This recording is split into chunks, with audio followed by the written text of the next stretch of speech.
31st night కి farm house book చేసుకుని friends తో ఎంజాయ్ చేయాలనుకుంటున్నారా? అయితే వెంటనే డోసే యాప్ ని డౌన్లోడ్ చేసుకుని బుక్ చేసుకోండి. ఓం శ్రీ గురుభ్యో నమః. శ్రీ మహాగణాధిపతయ నమః. శ్రీమాత్రే నమః. కర్కటే పూర్వఫల్గుణ్యాం తులసీకాననోద్భవాం పాండ్యే విశ్వంభరాం గోదాం వందే శ్రీరంగనాయకీం. నీళాతుంగస్తనగిరితటీ సుప్తముద్బోధ్య కృష్ణం పారార్జం స్వం శృతిశతశిరసిద్ధమధ్యాపయంతి స్వోచ్ఛిష్టాయాం సృజినిగళితం యా బలాత్కృత్య భుంక్తే గోదా తస్యై నమ ఇదమిదం భూయ ఏవాస్తు భూయః. శ్రీ భూనీలా సమేత గోదా రంగనాథ స్వామినే నమః. కీసు కీశైంద్రెంగమానైచ్చాత్తంగలందు పేసిన పెచ్చరవం కెట్టిలయ్యో పెయ్ పెണ്ണే కాశుం పిழப்பம் கலகலப்பக்கை பெர்த்து வாசனரங்குழலாய்ச்சியர் மத்தினால் ஓசைப்படுத்த தைரரவம் கெட்டிலையோ நாயக பெண்ணின் பிள்ளாய் நாராயணன் மூர்த்தி கேசவனை பாடவும் நீ கெட்டே கிடத்தியோ దేశముడయ్యాయ్ తిషవిలో రెంబావాయ్. ఏమంటున్నారు? గోదాదేవి 7వ నాడు మరొక గోపికని నిద్రలేపుతూ ఉంది. ఈవిడ లక్షణం వేరు. ఈ లక్షణాలు మనకి మానవుల్లో కూడా, సాధకుల్లో కూడా, భక్తుల్లో కూడా కనపడతాయి. అందరికీ మంచి ఆలోచనలే ఉంటాయి. భగవంతుడి పట్ల భక్తి కలిగి ఉండాలి. ఆ భక్తిని ప్రదర్శించేటటువంటి పద్ధతి కూడా ఎవరిని ఏ విధంగా చూడాలో ఆ విధంగా చూడాలి. అన్నీ బాగానే ఉంటాయి. కానీ ఆచరణ దగ్గరికి వచ్చేటప్పటికీ కాస్త అలసత వస్తుంది. రేపటి నుంచి చూద్దాంలే, కొంచెం సేపు ఆగి చేద్దాంలే అనేటటువంటి అలసత వస్తుంది. అందుకని వాళ్ళందరినీ నిద్రలేపుతూ ఉంది. అమ్మా ఓ పిచ్చి పిల్ల అంది. అంటే కొంచెం తెలివి తక్కువతనమే తప్ప గడుస్తనం కానీ లేదా మోసం చేయాలన్న దృష్టి కానీ లేదు. కొంచెం అమాయకత్వమే ఉందని చెప్పుకోవాలి. భరద్వాజ పక్షులు ఏవేవో మాట్లాడుకుంటున్నాయి కీసు కీసు అని. ఎందుకు అంటే లేచాయి, ఇంకా అవి ఆహారానికి బయటికి వెడతాయి. ఆహారానికి బయటికి వెళ్ళాక మళ్ళీ సాయంకాలం ఎప్పుడో తిన్నంత తిని పట్టుకు రావాల్సినవన్నా పట్టుకొచ్చి అప్పుడు కలుసుకుంటాయి తప్ప పగలల్లా కలవవు. అయ్యో పగలంతా కలవకుండా ఉంటామే అని చెప్పి చక్కగా మాట్లాడుకుంటున్నాయి అవి. ఆ మాటలు వినపడలేదా నీకు? ఇక్కడ ప్రత్యేకంగా భరద్వాజ పక్షుల పేరు చెప్పడం అన్నది ఏమిటి అంటే, బోల్డు పక్షులు ఉండనే ఉంటాయి. వీటి గురించే ఎందుకు అంటే ఆ ఒక గొప్ప మహర్షి పేరు కదా అది. అందుకు ఆ మాటలు వినపడితే నువ్వు ఇప్పుడు ఏం చెయ్యాలి? నీకేం వాటి పక్షుల యొక్క ధ్వనులే కాదు, నీకింకా వేరే ధ్వనులు కూడా వినపడాలి. ఏమిటంటే పూలు పెట్టుకుని రాత్రి పడుకుని తెల్లవారు లేచి తొందరగా పెరుగు చిలకాలను వచ్చేటప్పటికీ ఆ జుట్టు ముడులు వదిలి పూర్తిగా వదిలిపోవు. ఎందుకంటే పూల దండలు పెట్టుకున్నారు గనక ఆ పూలదండలు, జడ, అల్లికలు, ముడి ఇవన్నీ ఒకదాంతో ఒకటి పెనవేసుకుని అలా జారిపడుతూ చెదిరిపడుతూ ఆ సగం ముడి వదులుతుంది, సగం ముడి పెట్టుకున్న పూలదండ వల్ల కట్టుబడే ఉంటుంది. అట్లా ఉండి ఇలా కదులుతున్నప్పుడల్లా పూలదండలు కదులుతూ ఉంటే ఆ పూలదండలు కదలిక వల్ల మంచి పూల వాసనలు అన్ని వైపులకు వ్యాప్తి చెందుతూ ఉన్నాయి. ముఖ్యంగా తలలో పెట్టుకునే పూలు పరిమళం లేనివెవరూ ధరించరండి. వాసన లేని పూలు తలలో పెట్టుకోరు. ఎందుకంటే ఆ వాసన వల్ల అనేకమైనటువంటి ఆరోగ్య ప్రయోజనాలు ఉంటాయి గనక కొన్ని రకాల పుష్పాలే, అందులో కొన్ని మంచి పరిమళం కలిగిన పుష్పాలే ధరిస్తారు. అందువల్ల వాళ్ళు ఇలా తల కదుపుతున్నప్పుడల్లా ముడిలో ఆ దండలు విడివడి జడ అంటే జుట్టు దండలు ఒకదాంతో ఒకటిలా కదులుతూ ఉండడం వల్ల మంచి పరిమళం వస్తూ, కవ్వంతో పెరుగు చిరికేటప్పుడు వారి చేతులకు ఉన్నటువంటి కంకణాలు, మెడలో ఉన్న ఆభరణాల ధ్వనులు కలిసి ఆకాశాన్ని అంటుతున్న పెద్ద ధ్వని వస్తోందిట. అంటే గోపికలు చక్కగా పాలు చిలికేటప్పుడు ఇలా చేతులతో చిలుకుతారు. అక్కడ ఒక రాట పెట్టుంటుంది, చిలకడానికి కావలసినటువంటి కవ్వపు రాట అని. దానికి కవ్వాన్ని కలిపి ఈ రెండింటిని కలిపి చాలా జాగ్రత్తగా చిలుకుతారు. ఒక్కసారి గనక ఆ పదును పోయినట్టయితే కవ్వం దడేలు మన కింద పడి ఆ పెరుగుకుండ పగిలేటటువంటి ప్రమాదం ఉంది. దానికి చాలా నేర్పు ఉండాలి. ఈ నేర్పుతో చేస్తూ ఉన్నప్పుడు చేతులకు ఇక్కడి నుంచి ఇక్కడ కంకణాలు ధరించుంటారు. ఇవి కదులుతున్నప్పుడల్లా ఇట్లా ఇట్లా కదిలి గల్లు గల్లు గల్లుమని మోతొస్తుంది. ఇంతేనా?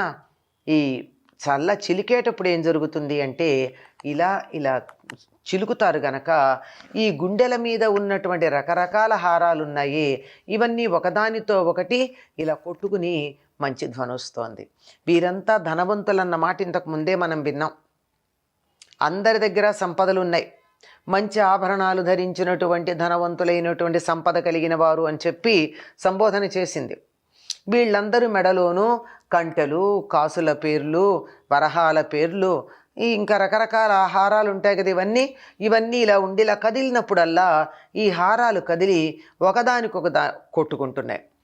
ప్రతి ఇంట్లోనూ ఈ గొల్లపడుచులు ఇలా చల్ల చేస్తూ ఉంటే కంకణాల ధ్వనులు, నగలు ఒకదానికొకటి తగలడం వల్ల వచ్చిన ధ్వనులు అన్ని ఇళ్లల్లోవి కలిపి చాలా పెద్ద ధ్వని అయ్యి ఆకాశాన్ని అంతేటంతటి ధ్వని వచ్చింది.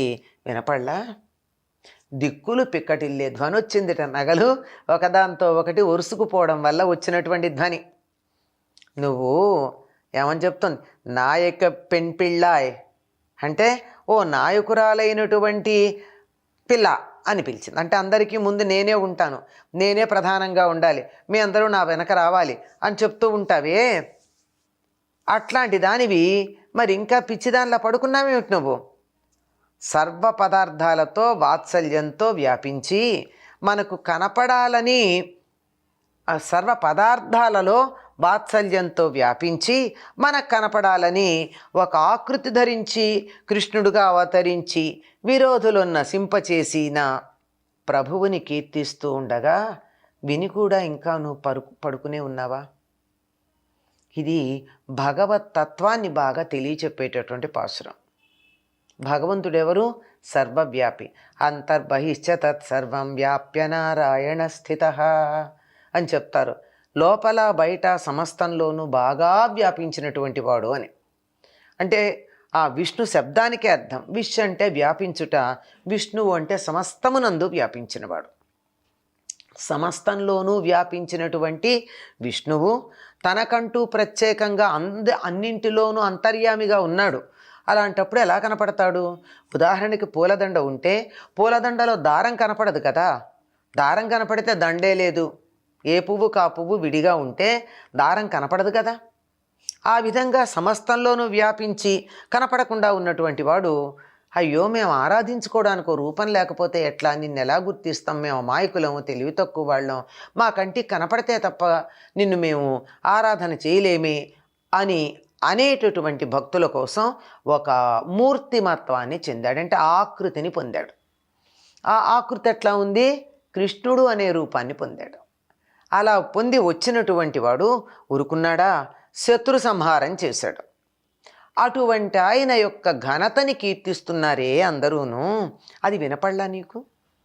అంటే ఈ హరిదాసులు అని చెప్పబడేవాళ్ళు కానీ, విష్ణు భక్తులైనటువంటి వారు కానీ, జీయర్లు కానీ, ఆలయంలో ఉండి విష్ణువుకు సేవ చేసుకునేటటువంటి వారు, గబగబా వచ్చి ఆలయాన్ని తెరిచినటువంటి వాళ్ళు కానీ, వాళ్ళు విష్ణువుని కీర్తిస్తున్నారే, ఆ కీర్తనలు వినపడలేదా నీకు?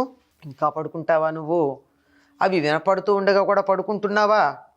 నీ తేజస్సు మాకు కనపడుతోందిలే. అంటే నువ్వు లేచావని తెలుస్తోంది. నువ్వు నిద్రిస్తున్నట్టు లేవు, నువ్వు మేలుకున్నట్టు మాకు అర్థమైపోతూనే ఉంది. నువ్వు బయటికి రా. దాన్ని, నీ తేజస్సుని మాకు కనపడకుండా నువ్వు దాచిపెట్టద్దు. దాచిపెట్టకుండా మేం కూడా దాన్ని దర్శించి అనుభవించేట్టుగా తిజా అంది. అంటే తెరు అంది. ఇదే తెలుగులో మనకి తెరు అని, తలుపు తెరు అన్న చోట బండీరా రాస్తాం. దానికి మూలం ఝ అను అటువంటి పదం, అటువంటి ధ్వని తమిళంలో మనకు కనపడుతుంది. నువ్వు తలుపు తెరు, నీ తేజస్సు నాకు మా అందరికీ కనపడుతోంది, మమ్మల్ని చూడని దాచిపెట్టుకుంటావెందుకు ఉంది. అంటే అప్పటికే భగవద్ అనుభూతి కొంతమంది గోపికలుగా భావన చేయబడుతూ ఉన్నటువంటి గోదాదేవి చెల్లలో భాషించిందనమాట. అందుకని దాన్ని మాకు కనపడేటట్టు చెయ్యమంది. ఇక్కడ తెరు అన్నటువంటి మాట రెండు అర్థాల్లో మనం తెలుసుకోవాలి. ఒకటి భౌతికంగా తలుపు తెరు అని చెప్పడం, మరొక్కటి నువ్వు మాకు కనపడకుండా నీ అంతరంగానికి తెర వేసి ఉన్నావు, కప్పేసుకున్నావు. ప్రతి మనిషిలోనూ కూడా, నిజం చెప్పాలంటే ప్రతి జీవిలో కూడా భగవతత్వం ఉంది. మిగిలిన జీవుల కన్నా కాస్త ప్రస్ఫుటంగా కనపడేది మానవుల్లో. అటువంటి దాన్ని అహంకార మమకారాది అనేకమైనటువంటి పొరలతో కప్పివేస్తాం. దాన్ని తొలగించడమే తెర తొలగింపు అంటారు.